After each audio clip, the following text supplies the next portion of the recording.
and welcome. This is Kevin, also known as AWOL, and today we are working on this pattern. It was 21388 over on friendshipbracelets.net. I have doubled it, and I'm doubled it in a way that it's like one side and then the other side is like flipped or kind of mirroring it, which is obviously one of the easiest ways to do it if you're using a computer to draw it out, you know, the whole pattern.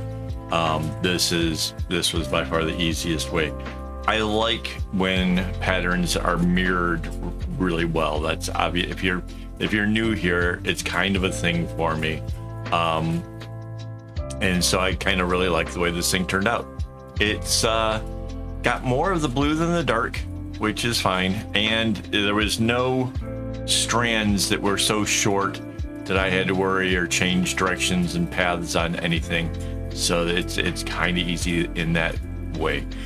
It was a little tricky to kind of getting it started. Like I wasn't really sure like how to kind of approach the whole segmenting start for it. I just kind of wanted to get the strings together, kind of get things going. So there might have been an easier way to potentially have done this.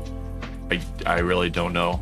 I know there's some people who like really study and try to come up with this the easiest possible path, and typically that's me. But at the same time, this one, there's so much kind of going on with all these little zigzag things that I kind of wanted to make sure that I kept it simple enough that I wasn't making mistakes. So the last thing I want to do at any point making a bracelet is having to undo the knots. Overall, the whole bracelet took me a little more than an hour and 20 minutes, like 82, 83 minutes, something like that, which for something this size, I would say is not too terrible. It's what, 16 strings, 8 going up, and then another 8 coming back down. That's kind of how I count it for the kumis and stuff, you know, like how many strands are going to go into the loop, which I know that's different from how everybody else wants to do it. But yeah, if you're looking for the templates, you have to take into account, like I do count things differently. So my computer just beeped and I have absolutely no idea why. I wasn't touching anything. That was really weird. Okay. I don't even know if you guys can hear that, but it was like a Windows thing. Anyways, overall, it's not that easy of a bracelet. It's not like you can just do it as a beginner per se, because there is so many zigzags going on and there's a lot of things that kind of change up as you're going along that you have to watch for. In fact, I spent the time watching the pattern as I progressed to make sure I wasn't making mistakes. And the one thing that I did become concerned with was making sure that I was in the right spot, because the pattern repeats itself. It does it, what, 6 times.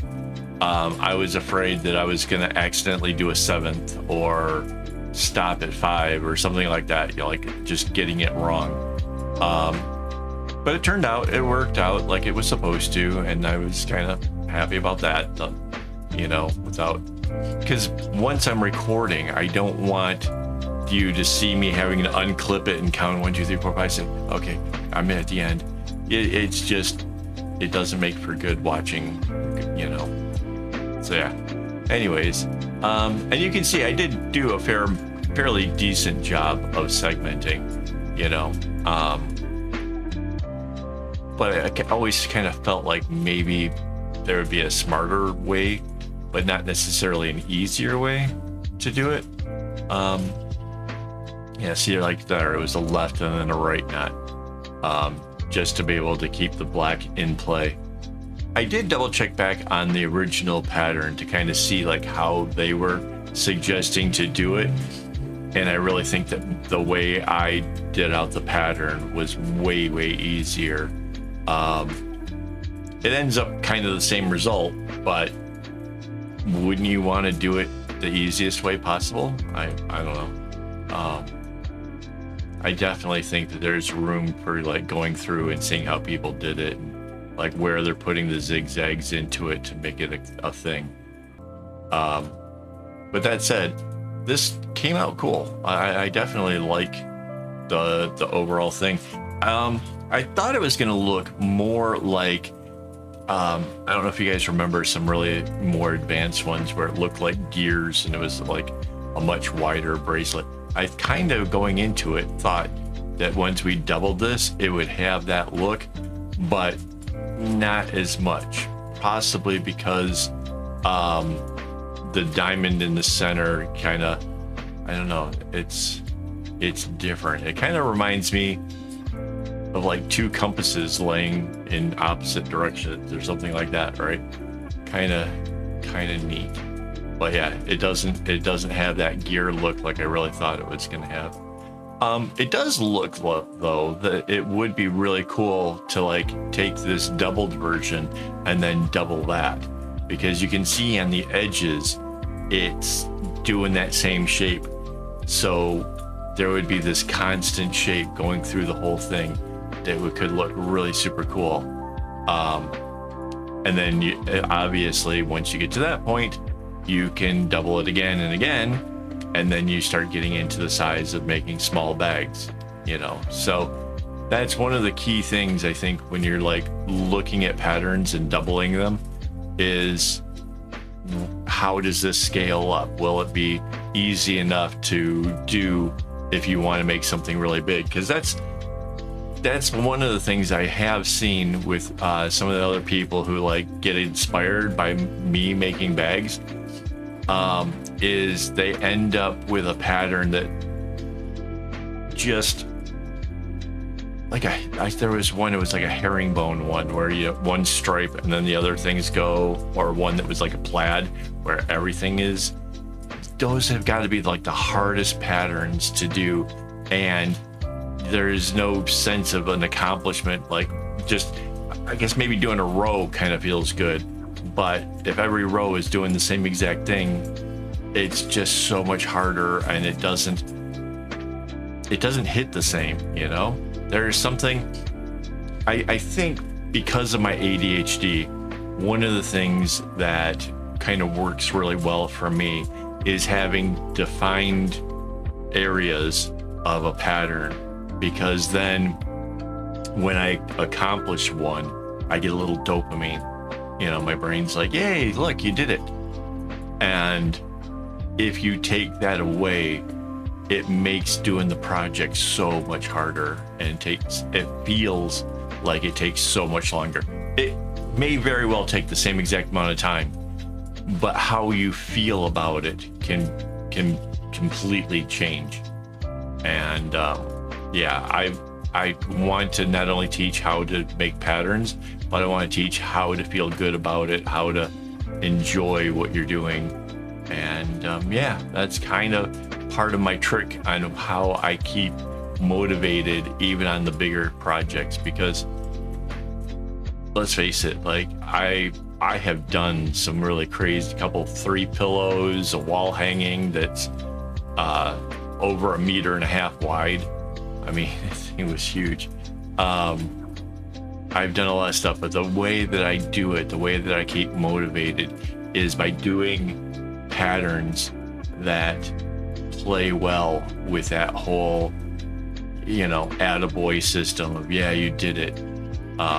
So yeah, hopefully that helps somebody out there. I know that I like kind of ramble about these things, and I may have talked a little bit about it before, but it's kind of worth, you know, reminding people that, you know, we can go easy on ourselves.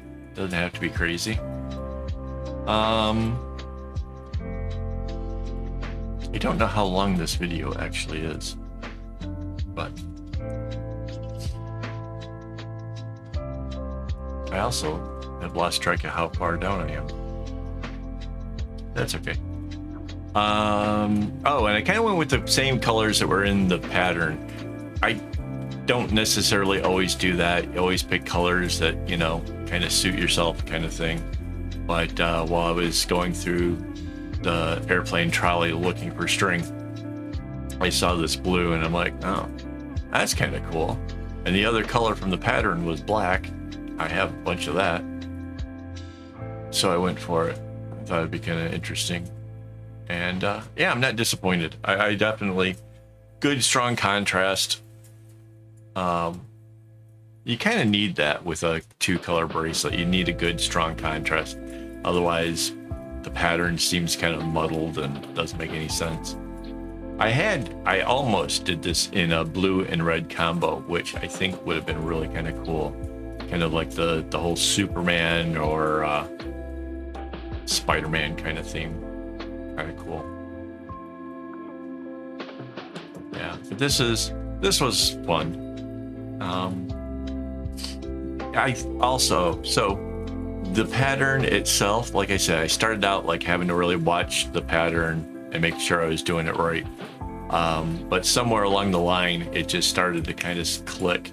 And again, if I was doing this bigger or trying to do something else with it, I really honestly think I wouldn't need to look at the pattern at all after a little while. And I think that would be kind of cool, because then, you know, if you're like making more than one of these, or you made a bag, eventually I think it's easy enough that you're not going to stress too hard about it. I am kind of curious what happens with the black if you do double it, like what it does, and like where the two edges kind of come together. So I honestly, I don't know. I would have to do it on the graph paper to see. And if that's something you're interested in, let me know. Because I could do that. I mean, I kind of don't want to, because you're talking 16, that's 32 strings coming down. Yeah, that'd be a real chunker, but it might look pretty cool at the same time. Yeah, I don't know. That's a pretty big bracelet. Yeah, like you're kind of 36, about a third of a small bag, give or take. Yeah, that's really pretty big.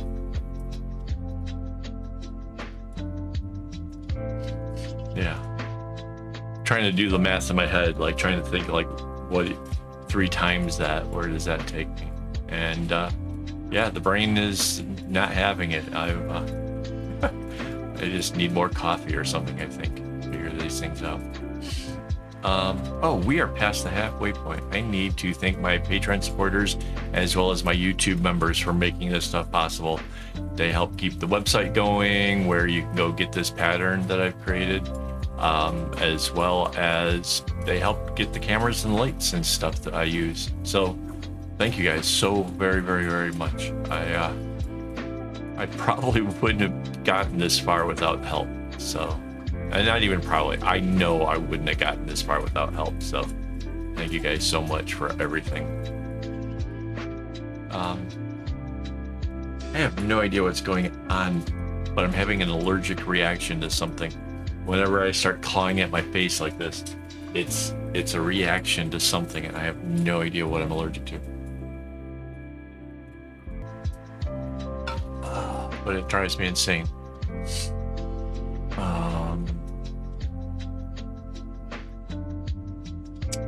Trying to think, what else did I learn?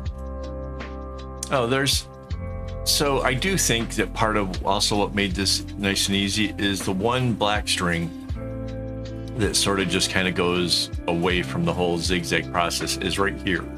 It's in the middle, and I just make a little tiny diamond with the blue to send it back outwards, and then the blue comes back over it. It just makes it real easy as far as like keeping it on track and not making a mistake and stuff like that. So there are elements in the overall design that definitely made this go a lot easier, and yeah, I love that. I think it's really cool.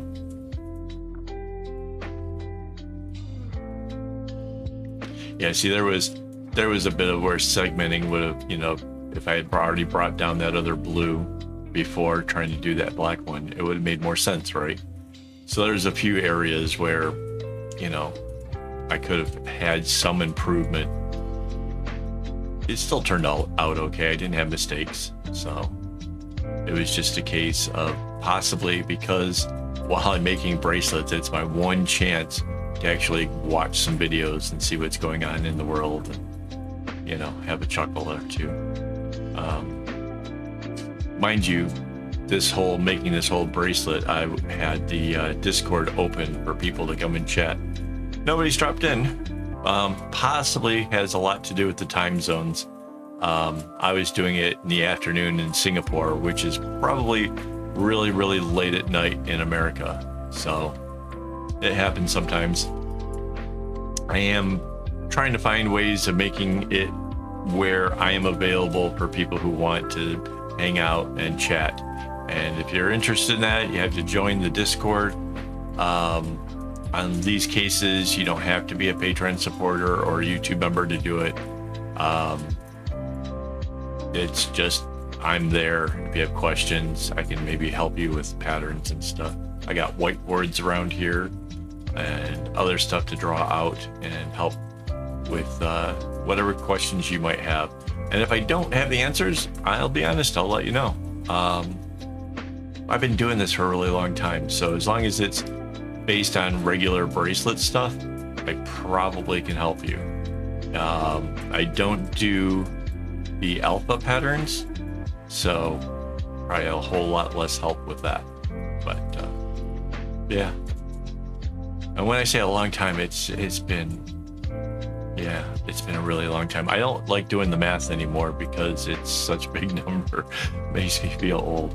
But yeah, I've been doing this for a while. Not sure how much there is of the video left.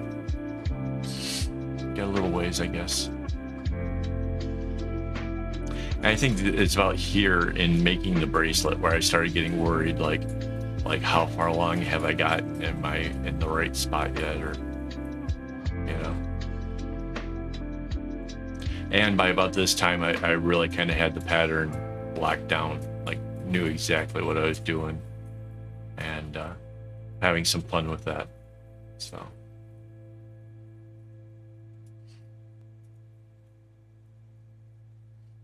I'm still wondering about the sound. There was a distinct noise that the computer made,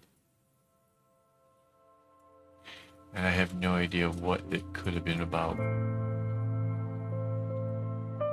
Because nothing popped up. There's no, I can see it on the monitors, nothing popped up. Little things like that can really get under my skin and just make me wonder and you know, wanting to fix or, you know, figure it out kind of stuff. So anyways, if you guys have questions and stuff, you can always leave me a comment on the videos, or like I say, get a hold of me with the Discord, that kind of stuff. I do want to help, and it helps me to figure out other videos. If I haven't already done a video on it, it'll give me a good idea to something to try. So that's always cool. Man, I was really working away from the clip on this, wasn't I? Kind of looking at it now like, oh. But yeah, that's the thing. If you work closer to the clip, it's a whole lot, yeah, it was me counting it. It's a whole lot easier to try to keep the tension straight. If you do tend to work away from the clip, one of the tricks is to keep the string that's not moving down really close to the board, right? Because if you start raising that up higher, like if your board is sitting too vertical and you start working outwards towards yourself, you're changing how those knots worked with the previous ones, and you'll get like a weird curl to the bracelet that's sort of, you know, kind of weird. Or if you're doing like a candy stripe, you'll especially see it. It'll start to make like a spiral staircase kind of look to it. And that's from working away from the clip. And if you want to avoid that, just keep it always down by the board. With the candy stripe one, you can actually turn the whole work sideways, so that way you're just making straight rows going across as you're coming down. And that will really seriously eliminate that curl. It'll make it a perfectly flat bracelet, which is pretty neat.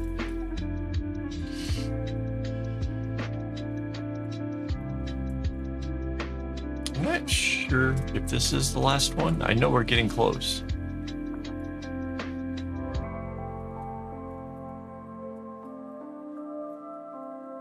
So, I can't say I necessarily learned anything new from trying this pattern, but I like the way it went. I like it overall. It was pretty cool. I kind of like I said, going into it, my expectations were different. I thought it would look like gears, but I don't see that really in it. But I do see the possibility of it looking like the same shape going, you know, out wider. And if that's the case, then I think that could look really super cool, to do this, you know, wider still. I'm not sure how many skeins I would need to actually pull that off. I should do the math. I should see whether or not it's something worth trying, because I got a feeling like this could be really interesting. Mind you, the downside of that is it could look super, super cool if we double this, but the likelihood of anybody wanting to buy it is pretty slim because it would be so wide. Because I'm pretty sure this is about 1 inch wide, so doubling that, you're getting be just over 2 inches. So that's the just over part is because every time you double it, you get an extra row in the middle. So if it's 1 inch, it'll make 2 inches plus that row, so a little bit more. Oh, here's the end. Hey guys, thanks for hanging out with me. And as always, don't get your strings in a bunch.